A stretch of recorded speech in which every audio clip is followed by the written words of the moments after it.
It's Division I football! You know, I enjoy going out and riding the bike. That's why I was just going out on a Sunday night after dinner, short ride.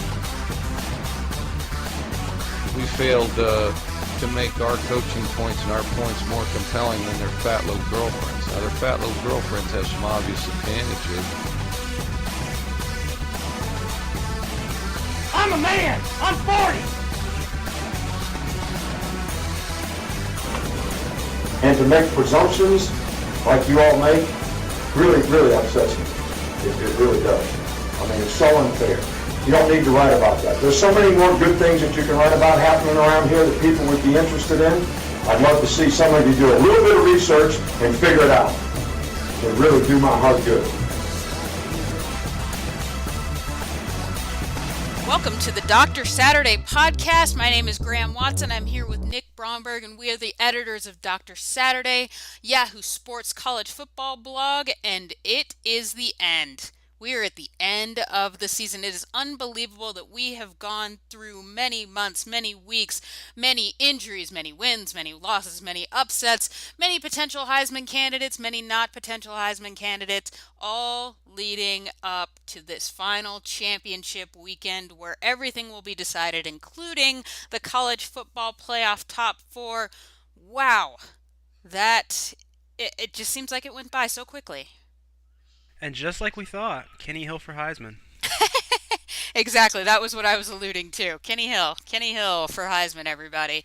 Yeah, I mean, we've gone from having Kenny Hill the leading Heisman candidate to having Dak Prescott the leading Heisman candidate, and now we're down to pretty much Marcus Mariota and Melvin Gordon is our Heisman candidate. So lots of craziness. I mean, who would have thought Trayvon Boykin over at TCU would be in the Heisman mix, would be in the Davey O'Brien mix. You know that nobody from TCU has ever won the Davey O'Brien, which is named for a TCU quarterback.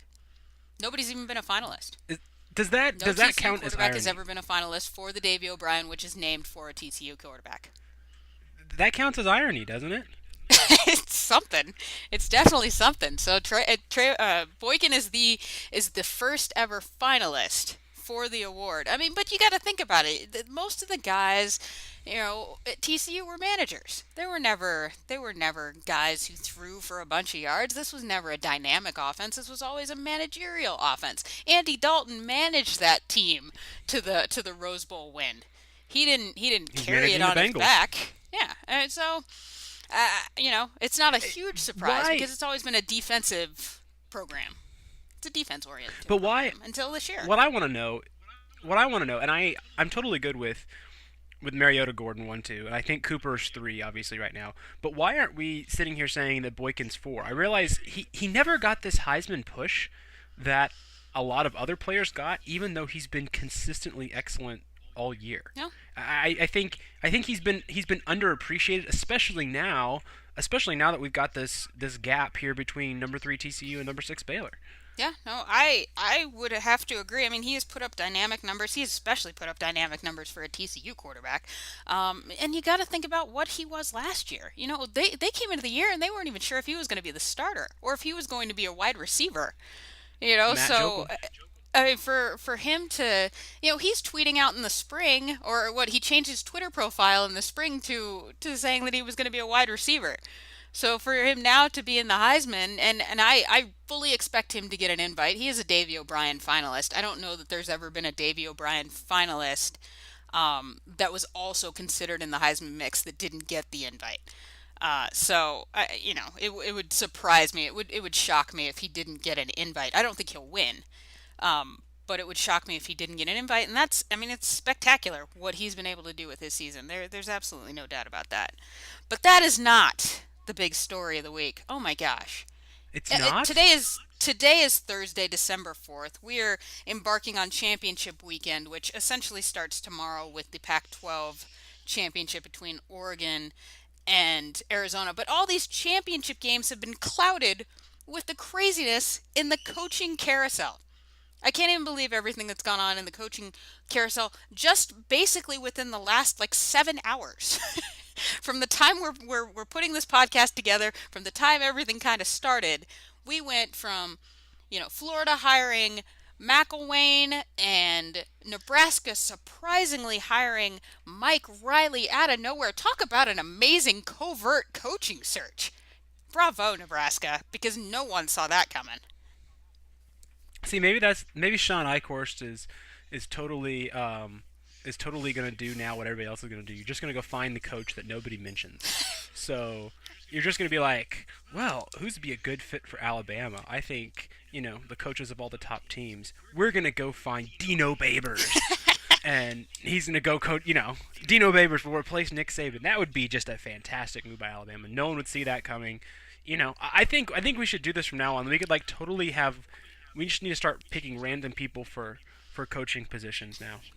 Well, and I think it's interesting that Gil Brandt of NFL.com did say on Twitter that Nebraska had offered the job initially to Arkansas's Brett Bielema, and Bielema turned it down because he didn't necessarily like what he saw there at Nebraska. I was gonna say, seriously, you could make the argument that in terms of current relevance, I don't think it's a good one. But that if Bielema went to Arkansas, and I'm not trying to troll Nebraska fans here. I'm talking about current relevance, not 1995 relevance. That if Bielema would go to Nebraska, he would be stepping down from Wisconsin to Arkansas to Nebraska. I would agree. You could make the argument. I don't think I'd agree with it, but I could see somebody doing it. I would agree. I think the two programs are kind of. I don't feel like Nebraska's down in any way, but I don't feel like they're among the elite like it used to be. I think they're just kind of in the middle. They're just kind of treading water.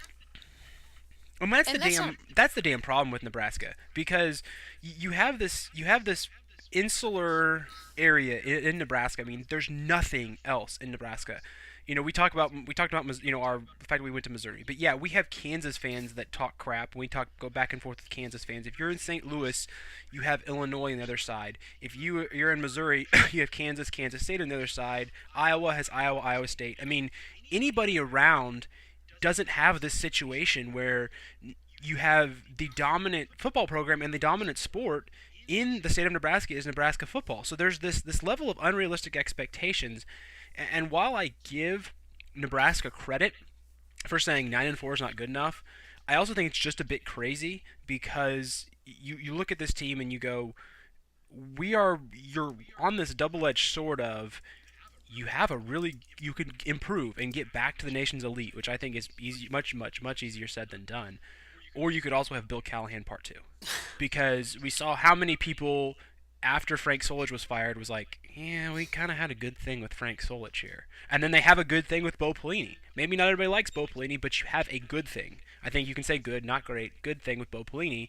Now, with Mike Riley, I like Mike Riley. I hope he does well at Nebraska. That said, you're in a position now where he has to, just because of the environment you've cultivated, he has to win 10, 11, 12 games on a pretty consistent basis, or otherwise people will be going, damn it, we had a good thing with Bo Pelini. Yeah, I mean, you look at Frank Solich. When Frank Solich was fired in 2003, he was 9-3 when he left. Winning nine games at Nebraska apparently gets you fired. He had one season where he won fewer than 9 games, and he was 7-7 in 2002. And they lost to the Independence Bowl. It was kind of a down year. But the 3 years preceding that, he had won 2 conference division titles and 1 conference title and gone to the Fiesta Bowl, the Alamo Bowl, the Rose Bowl. And yet that was not good enough for Nebraska. Now, I understand Nebraska has a very high sense of standards, as well it should. I mean, it has a very rich history, a very rich college football history. But, you're kind of maybe scaring some of these coaches. Heck, if I win 9 games, you're going to push me out the door? What's that all about? So it's not really creating a sense of security. That said, I don't have a huge problem with the Bo Pelini firing, because I do think he was treading water. I do think he was winning games, but he wasn't winning the games he needed to win. He wasn't beating the ranked teams. Right. And that's the problem. And it was clear there was tension there. And I know that a lot of people are going to say, well, Mike Riley isn't beating the teams, isn't beating ranked teams at Oregon State. But I think we really have to. Okay, let's play a little quick game here. If we are ranking the programs in the Pac-12, 1 through 12, in terms of attractiveness and resources, Oregon State is at best 10th and probably more than likely 11th ahead of Washington State.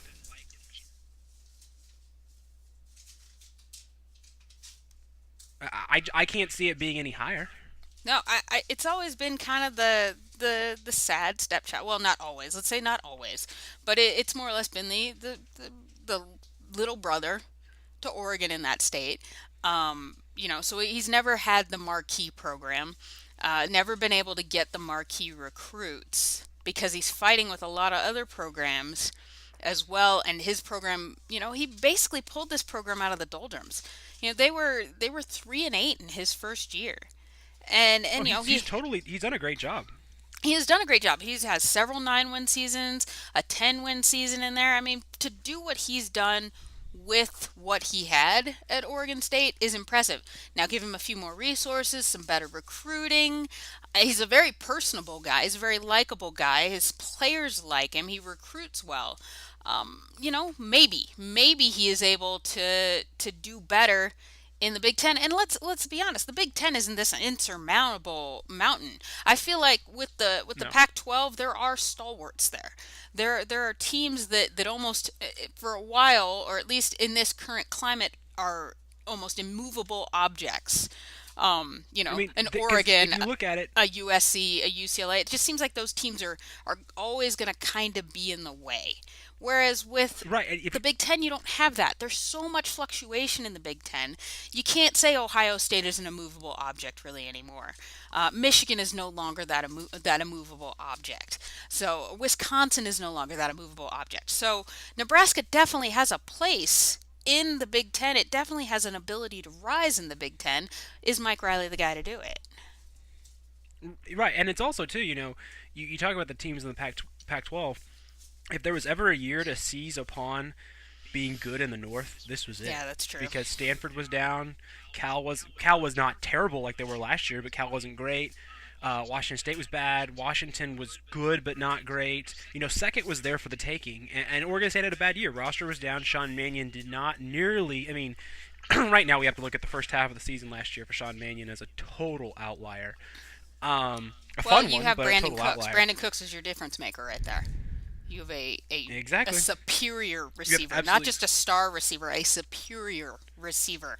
And You have a in guy your grasp. who stepped in with the New Orleans Saints and played well right away. Exactly. So, right. And so now the key for Oregon State here is how attractive can you make your job? Because they're undoubtedly going to have to probably upgrade an assistant from somewhere because you're not going to go find a quote unquote retread. You're ahead of Colorado State in the pecking order, but you're certainly behind Michigan.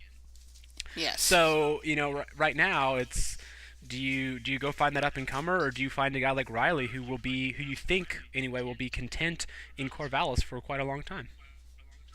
Yeah, it's funny the best tweet that came out of when all this information started really flowing out and Twitter started going crazy. The best tweet came from Everyday Should Be Saturday's Spencer Hall, which should surprise nobody if you follow Spencer Hall. He's a very witty guy. He said Orgeron State. That about killed me because I was like, man, he would be a fantastic fit there because he's not unsimilar to Riley in terms of his demeanor, in terms of he's a little fiery. He's way more fiery than Riley, but in terms of the way players react to them, in terms of the way players are endeared to him, in terms of recruiting, I think they're very similar. I think that he would be a really good fit. Plus, he knows the conference. So Yep. I think that I don't know that's somebody who's on Oregon State's radar. I'm not even sure that's somebody Oregon State can get, but I think it maybe should be somebody that's on their radar because I do think he could do well at a place like Oregon State. Plus, he can recruit California. He can recruit the South. I mean, something that Oregon State has not done. So Oregon State's recruiting is West Coast base. It's a lot of Pacific Northwest base. If you could expand that down into some regions that maybe Oregon State had previously untapped with any consistency, it could be definitely a game changer there at Oregon State. So I hope at least maybe he's considered on the radar. I know they were totally caught off guard by all this, so they're not exactly they don't exactly have a pool lined up at this point. But I hope as the days move on and they do start collecting names that Orgeron is one of them that's on there. Yeah, As Orgeron for is being. with that said, the names that have been thrown out for Colorado State are interesting to say the least, and we might get back to that a little bit later. But there's an interesting list of guys for jobs that are open. There's an interesting list of potential candidates. I'm really interested to see who Michigan hires. I mean, are they doing some sort of covert search Chip too? Kelly. Chip Kelly, who had the best quote of the day, saying that he didn't feel like his pro style offense would translate to the college game. That's score one for Chip Kelly. So, You can put it on the board. put it on the board, Yes. considering that's what people said about his college style offense not translating to the pro game, and look who's in first place. So, I think that's pretty awesome of Chip Kelly. Who knows? Who knows what Michigan? Everybody's looking at Harbaugh. Everybody's looking at Les Miles.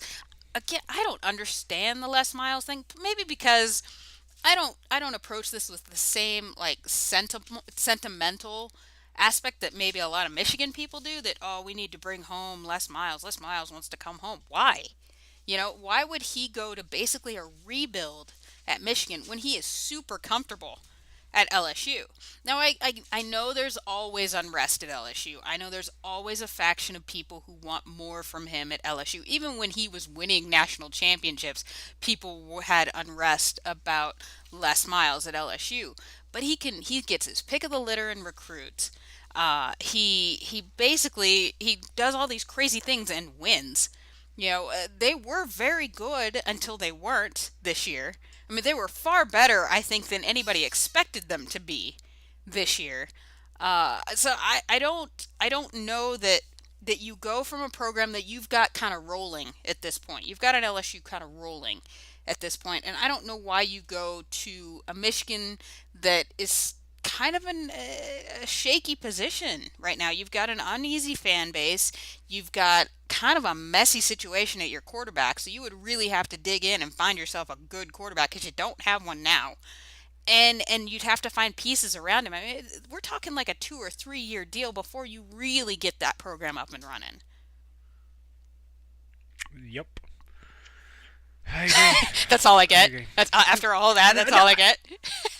You went on a nice little rant. What am I supposed to do? Say I disagree completely with you, and 12-0 is coming in 2015? No. I mean, whereas with LSU, I think it's totally conceivable, but that LSU could be competing for the SEC title next year. It's totally conceivable. Well, right, because you look at LSU, and think of how many juniors and sophomores, redshirt sophomores, that they have lost on that team over the past 2 and 3 seasons.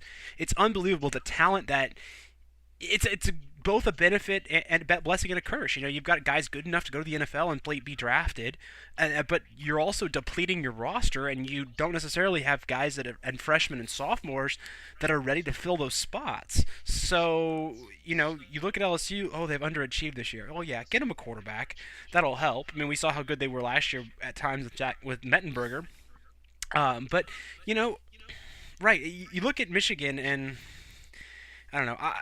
Again, you almost wonder if it's a situation where it's Nebraska, where the sense of no matter who they get, unless the name is just stupid, and by stupid I mean like stupidly recognizable or shoot for the moon, that people are going to be pissed. No, absolutely. It's no doubt. Like I said, unless they bring in Harbaugh or they bring in Les Miles, it's a lose. It's a lose. And there's a good faction of people who don't even want Les to show up. There's definitely a faction that don't want Les there. So, and I don't know where we'll go with that.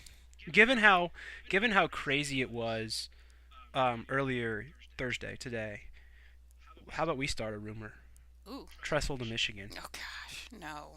No, don't do that. I see. That's the thing. The reason I'm saying that is because I don't even. Where did that come from? It made It was absolutely Tressel no to sense. Nebraska Tressel this to morning. Nebraska thing. Yeah, Tressel to Right. Nebraska. That's what I'm this saying. morning. That's why we just need to shift Tressel now to the next biggest opening, which is Michigan.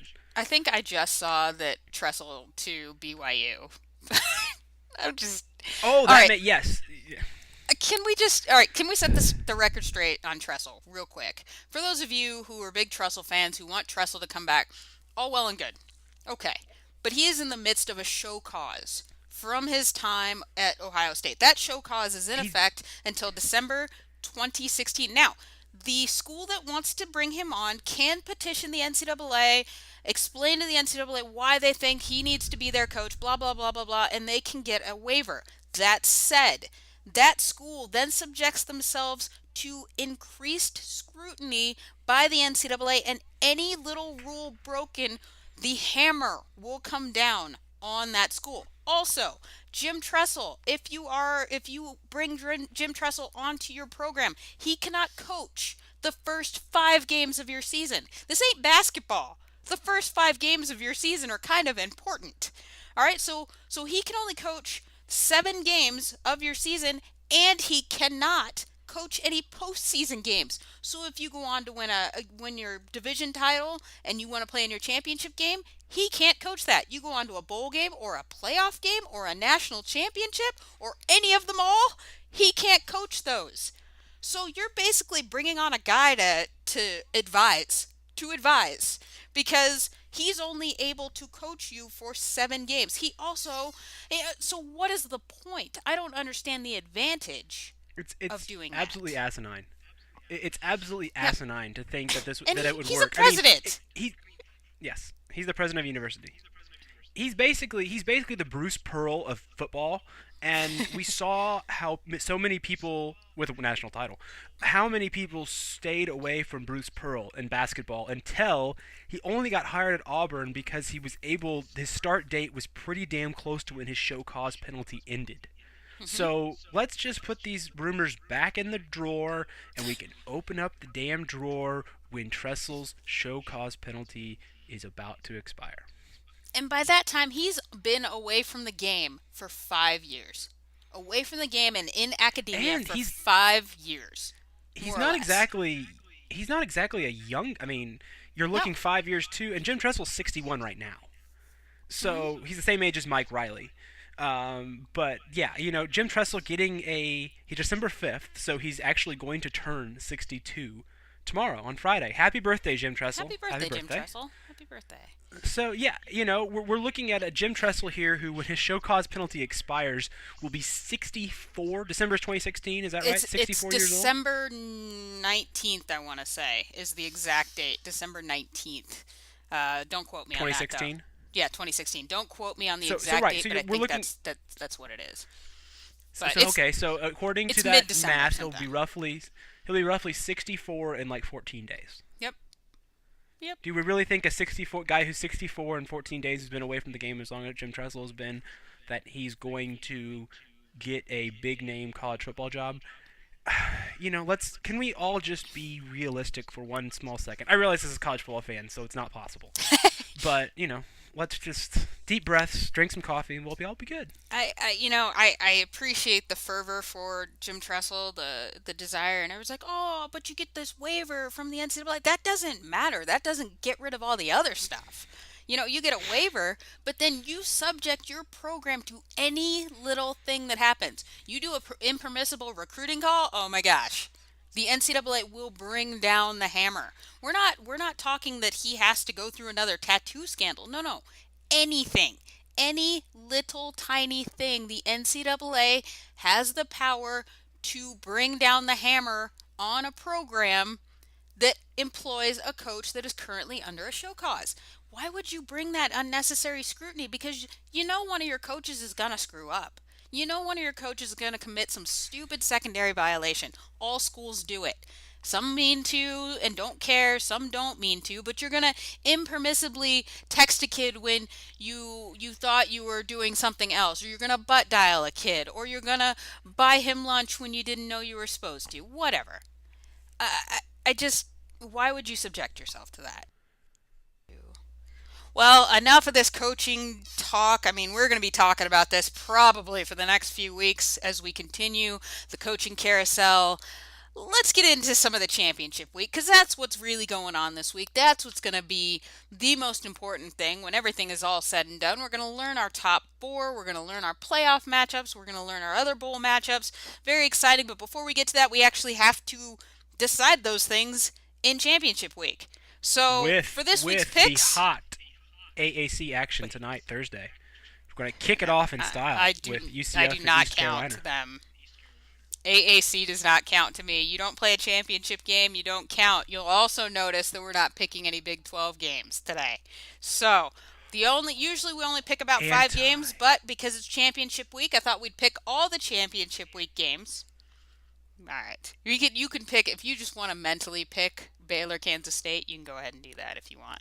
All right. Let's go ahead and start with the MAC championship. Who doesn't love the good MAC championship? I've been to one MAC championship in my life, and it was the one where Brady Hoke was coaching against Turner Gill. And, if there was anyone to go to, that probably was the best one, right? And it was Ball State against Buffalo. Ball State had been amazing all year, and Buffalo came in and just railroaded them. And it was so unbelievable. That was such a good year for Turner Gill. Next thing we knew, he was the Nebraska coach. So, well, we know how that all ended. So, let's go ahead and look at NIU -6.5 versus Bowling Green. What do you think about that? I refuse to pick this game because you have a strong anti-Big 12 bias that our commenters will dislike and you will receive lots of hateful emails for. What? Why? Because we're not picking the Big 12. I think it needs to be on record that Graham Watson on December 4th, 2014 has revealed her true anti-Big 12 bias. You know what? Personally, did I say I'm he good coached with this. it? Did I say he coached it? Hold on, I gotta rewind. I said Turner Gill coached in Nebraska. Obviously, he played at Nebraska, coached at Kansas. All right, moving on. Sorry, I just wanted to reiterate that he played at Nebraska, coached at Kansas. He also coached at Nebraska too, but whatever. All right. For the record, I'm good with not picking. Well, hey! I'm good with not picking Big 12 games because I'm sorry, I can't support a conference that talks about one true champion that can't figure out who the bleep their champion actually is. It's got one true champion, both of them. One true champion, one tied champion. One true champion, both of them. All right, come on. I'm gonna take NIU. You're gonna take NIU -6.5. I'm gonna take NIU -6.5 in the Maction that gets about a couple hours on Friday night all to itself. That's right. I like Bowling Green. I like Bowling Green to make this interesting. NIU has not played its best football in the last 3-4 weeks. So yeah, I like Bowling Green. Bowling Green has played a little bit better. Neither one of these teams have really lightened it up or anything. But this is not like the MAC championship games of old.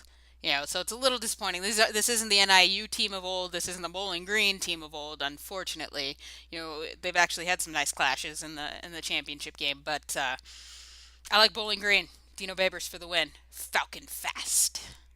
Future Alabama coach Dino Babers. All right, Pac-12 championship. This one's going to be a lot of fun. We got Oregon versus Arizona. Oregon is favored by 14.5 points. What do you think of that line there, Nick? I think it's a little too high. I will take. This is going to be a little preview of our next pick here. Give me Arizona plus 14.5. That's kind of. It's on a neutral field. I realize Oregon always has a higher line because people love betting on Oregon because they're flashy. And I think the revenge factor also pumps this line up a little bit. I will take Arizona because they can be flashy too. I'll take Arizona plus 14.5. I agree. I am also going to take Arizona with the points. I think Arizona is something. There's something about Arizona. You look at Marcus Mariota against Arizona. Arizona's beaten Oregon in its last 2 games. But Marcus Mariota has 6 turnovers against Arizona, more turnovers against the Wildcats than any other team in his career. 6 turnovers against the Wildcats, including 2 in the last game, 2 fumbles, including the game-sealing fumble by Scooby Wright, where he just ripped it right out of Mariota's hands. Now, granted, they say Mariota was hurt. That offensive line was kind of sketch. Could be a little bit different, but I think there's something about Arizona. I think they give him a good game.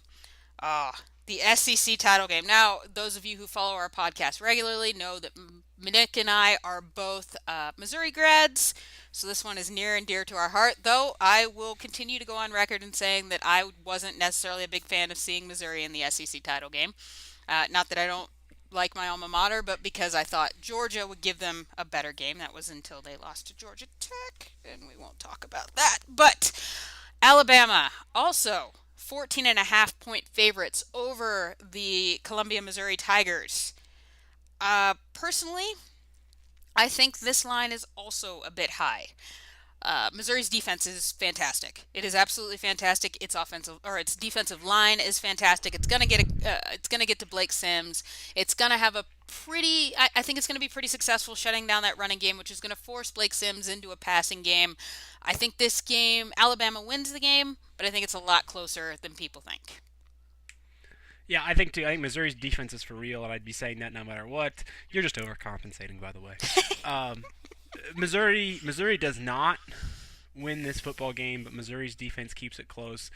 If somehow Missouri's offense is clicking, and I think it's interesting that if you've watched Missouri over the last few weeks, the offense hasn't been gangbusters, but it's played better. Matty Mock had a throwing shoulder injury earlier in the year that Gary Pinkel revealed. I think it was either late last week or early this week. He's healthy now, but you have to wonder. He said it didn't affect him, but you do have to wonder if some of those throws that he made earlier in the year were because of the injury. I'll take Missouri with the points, Alabama to win straight up. I think this ends up being like a 7 to 10 point win, but definitely not over 14.5. Gosh, we are on the same side of all of these games. So, no, you took NIU. I took Bowling Green. All right, so good. I didn't want us to be on the same side. Oh my goodness, Marshall. Versus Louisiana Tech. Louisiana Tech, by the way, big surprise this year. I don't think anybody expected this out of Louisiana Tech to be in the championship game. Good for them. Conference USA, go team. Well, it's because Rice rolled over like a dog. Yes, let's not overstep what Conference USA was this year. Conference USA was a dumpster fire full of tires and cacti. I don't know. It was just whatever's the worst part of a dumpster fire you can find. That's what a lot of Conference USA was, but Marshall was the shining spot of it until last week when it lost to Western Kentucky. Does that loss snowball against a good Louisiana Tech team that's had some kind of weird losses, but is still a very good team? Put 79 on Rice this past weekend? Yeah. Was it 79? Louisiana Tech. No, Louisiana Tech put 76 on Rice. 76. A week after losing 30-27 to Old Dominion. And on September 20th, I just want to point this out. On September 20th, Louisiana Tech lost Northwestern State. Yeah. So that's what I said. They had some weird losses. Yeah. Give me Marshall minus 11 because I'll take Marshall minus 11 and I'll bring this point up when we get to the last game of the day because I kind of want to discuss this because I thought of this morning and it kind of fascinates me. So we'll talk about this in a minute. Okay. I also like Marshall. I think Marshall is. I think Western Kentucky was the only team that had the offense to kind of go toe-to-toe with Marshall. They definitely didn't have the defense, but I do think that they had the offense. Louisiana Tech has a strong offense, but I just think that Marshall is gonna rebound from last week and win the title because they got nothing else to play for at this point because they're now knocked out of the Big Six bowls. If you like the common opponent game, on November 1st, Louisiana Tech beat Western Kentucky 59-10. Oh, throw in a little wrench in there. All right. Okay, my favorite game of the weekend, my game of the week, personally, the ACC, the Dr. Pepper ACC Championship. Dr. Pepper.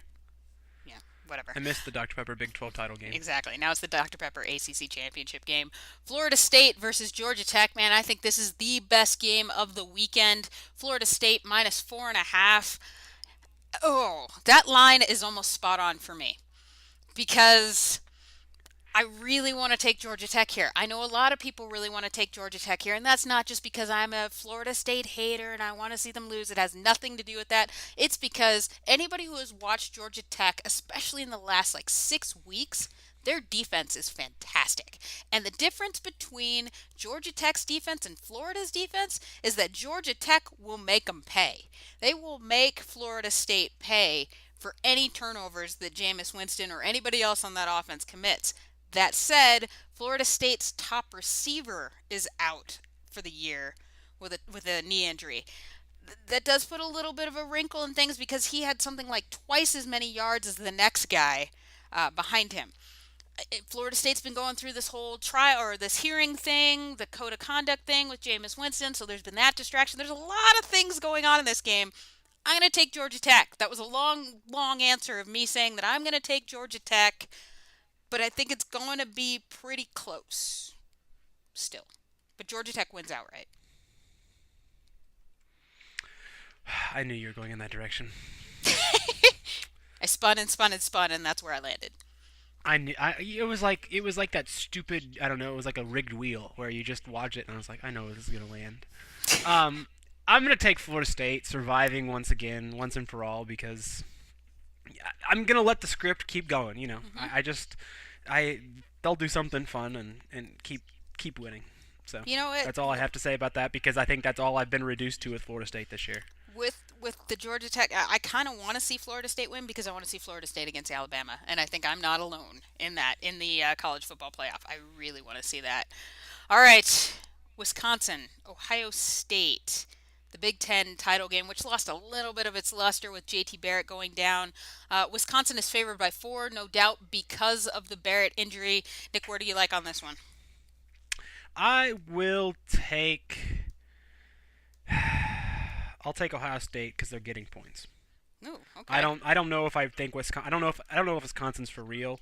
I could see this being a very close game, and it's interesting to me because it seems like the committee really likes Wisconsin, even though Wisconsin's resume is not all that great, and which is why they're punishing Baylor. Anyway, I'll take Ohio State +4. I like Wisconsin. I'm gonna continue with Melvin Gordon on the Melvin Gordon train here. I think he can get 200 yards against Ohio State. If Tevin Coleman can, I think Melvin Gordon can. I like Wisconsin. I like Melvin Gordon running with Wisconsin into the title game, into the championship. All right, last championship game of the night, the late game, the nightcap. Boise State at Fresno State. -22. There are some really ridiculous lines here in these championship games, but this one has to take the cake, and I understand why it is. -22. Boise State basically already in the Big Six Bowls for the New Year's Bowls because of their standing in the college football playoff. They win this game, it's pretty much locked up. Even if they lose this game, I still think it's locked up. See, that was my question. I think it's still locked up. I don't know that there's a team that would overtake Boise State. Would you move Marshall back in with its sad schedule? I still think even Boise State loses, it's still played a better schedule. Right, because you've got a Boise State team that would potentially be with 3 losses. Do you put a 3-loss Boise State team in ahead of a 1-loss Marshall team that lost in overtime because the team went for 2? You have the hot fire from the AAC. And then there's Colorado State, which now does not have a football coach. Right. So, yeah, I think 2, but it would just be fun to see exactly how far the committee would have to rank if Boise State lost this game, or if they just would say, screw it, we don't want to rank past 25, Boise State, you're number 25. Yeah, I can't see them pushing Boise State out. I just can't. Even with 3 losses, heck, with 2 losses and Marshall being undefeated, they were still ahead of Marshall. So, Boise State for me, and I even like this number, 22. Anybody who's watched Fresno State play this year should like that number too. Fresno State had one good game that I watched this year. One.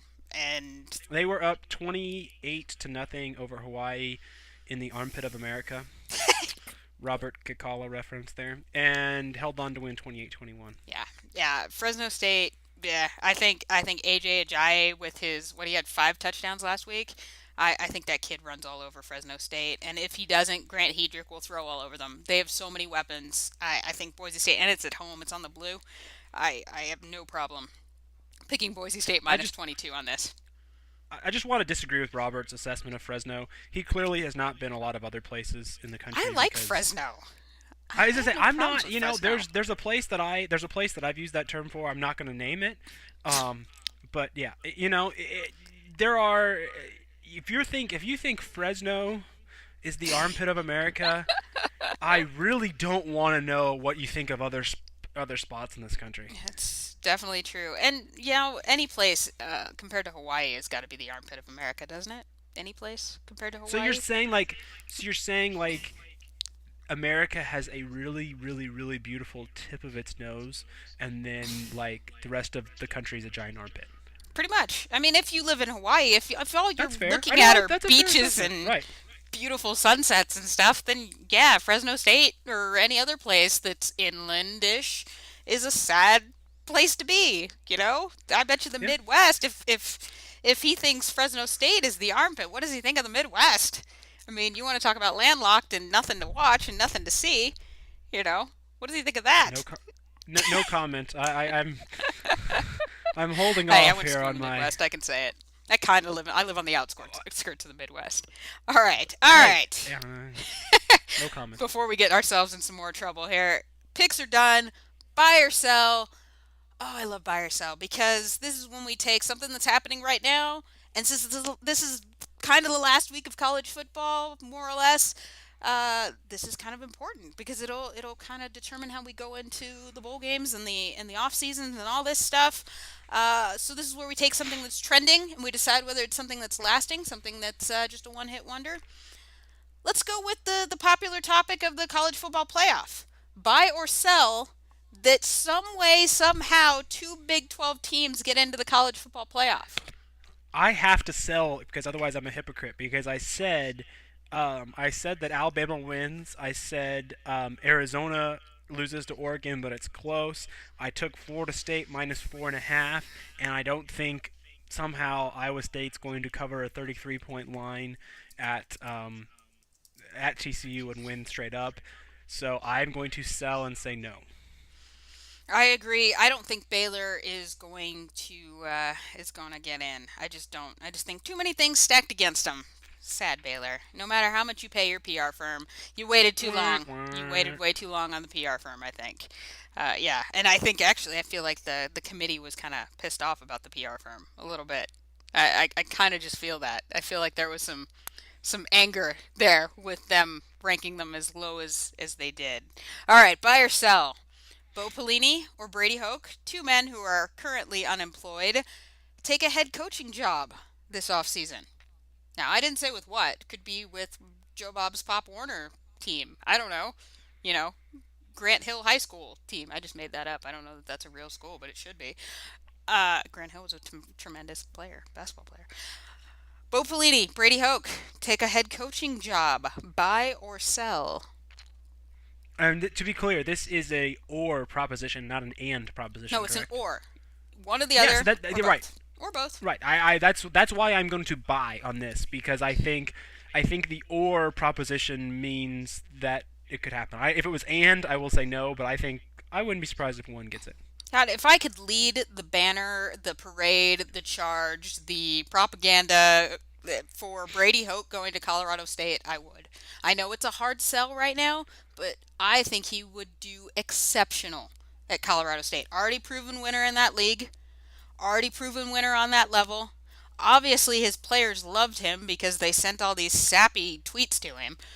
I I don't see, other than the fact that he did not succeed at Michigan. But if you're Colorado State, do you really care if your coach didn't succeed at Michigan when he succeeded at Ball State and San Diego State? Just saying. I think that one of those two will get a head coaching job, and if I have to lean for one or the other, I'm saying Brady Hoke is the guy. So I'm buying that. Last one, buy or sell. Will Muschamp, everybody's favorite former Florida coach. Buy or sell Will Muschamp being an SEC defensive coordinator by the time everything shakes out. There's a couple options there. At least a couple, maybe By more. Yeah, I was gonna say with South Carolina, there's potential. South Carolina, people have talked about. There's something there. There's Auburn, Texas A&M. Yeah, I'm going to say buy with the number. We know he has two legitimate offers. Who knows what else could be out there besides that? I will buy. I also will buy. I think he will stay in the SEC, and I think any SEC program that gets him is a very lucky program, especially if you have the offense. If he goes to Auburn or A&M, wow, that's going to be that's a big deal. That's a very big deal to go with those types of offenses. And I don't want to hear people talking about, oh look, A&M got beat 59-0 by Alabama. Talk about offense, blah blah blah, whatever. We all know that is a good offense. That is a well-coached offense. Kevin Sumlin is a heck of a recruiter. You throw Will Muschamp on your team, even though he supposedly hates College Station. I think that was just some gameplay, some banter. I think he wouldn't hate the paycheck he'd get in College Station, is all I'm saying to that. I think he does. I think he ends up somewhere in the SEC as a defensive coordinator, and that team is better for that hire. One big prediction as we end this last podcast of the regular playoff or conference championship season. I went first last time, I think. So, Nick, what do you got for your one big prediction? It's got to be something good. You only got a handful of games. My one big prediction is that Memphis wins the AAC outright. Is that even a prediction? Yes, I think it is. Oh, that's not even a big prediction. That's a prediction that 15 people went, what's an AAC? Or what's a Memphis? Love you, Memphis. Sorry. But it's true. Your disrespect is just horrible. It's true. Memphis, I hate it for you, Memphis, because you have had a good season. You just play in a league that nobody cares about. Fine. I will make a somewhat big prediction and say I would not be surprised if there is a Bedlam upset on Saturday and Oklahoma loses its third home game this year. I like that. That's a good one. That's a good one. My bold prediction, my side bold prediction is that more people care about what's going on in the former WAC / Mountain West championship game than anything that's going on in the AAC this weekend. That's my side prediction. But my AAC one prediction they're just a sad trombone. Sad. It's sad. It's a mixture of lots of sadness. My one big prediction for the weekend, because when you're at the end, you might as well go big. Baylor and Ohio State lose this weekend. Throwing the entire, well, actually, it wouldn't even throw the playoff into a tizzy. It would just keep it the way it is. No controversy, nobody complaining. Those two teams lost. Let's all move on with our lives. And then nobody can sit there and complain. Who's going to complain at this point? And then everybody arguing about an 8-team playoff could then have their controversy on who seeds 5 through 8 would be. Well, but yeah, and that's exactly right. And whatever seeds 5 through 8 are, probably weren't deserving because we've been in this same little cycle of top 7 teams for a while now. And we were like, okay, those 7 teams, we really think they belong in a playoff somehow, some way. But if Baylor and Ohio State lose, well, okay. That's too bad. Oh well. I am fascinated. Your conversation's over. The conversation's over. The drama's over. The controversy's over. If they win, obviously it becomes a bigger deal, but if they lose, it's just like, well, so that happened. And that's what I think happens. I'm fascinated to see how far Florida State would fall if they lost. Oh, they would definitely fall out. I think that. Well, you know what's funny? They would fall out, but it's almost like the ceiling or the floor would just keep dropping into the abyss. They would fall out, but if Alabama were to lose, they would stay in. That's my other big prediction. So. If those two teams were to lose, and I don't think either, well, I thought Florida State could lose, but if those two teams lose, Alabama stays in the playoff at number 4, and Florida State falls out totally. So Oregon, and so everybody's favorite Oregon-Alabama matchup would be back on. I know that's the one a lot of people want, so that would be back on. So there you go.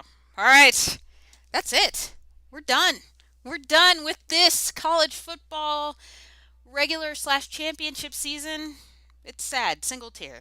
Single tier. It's been great. We're not going to stop our podcast though, so don't get any wild ideas. We're going to have some bowl podcasts. We're going to have some off-season podcasts. We just got lots and lots and lots of stuff to talk about. But for today, for this 2014/15 regular/championship game season, it is coming to a close. Thank you so much for joining us all these weeks. We've had a fantastic time. Hope you continue to join us as we go into bowl season, as we go into playoff season. It's going to get a lot of fun. For Nick Bromberg, I'm Graham Watson. Thanks again for joining us here on the Dr. Saturday podcast. Have a great day and go team.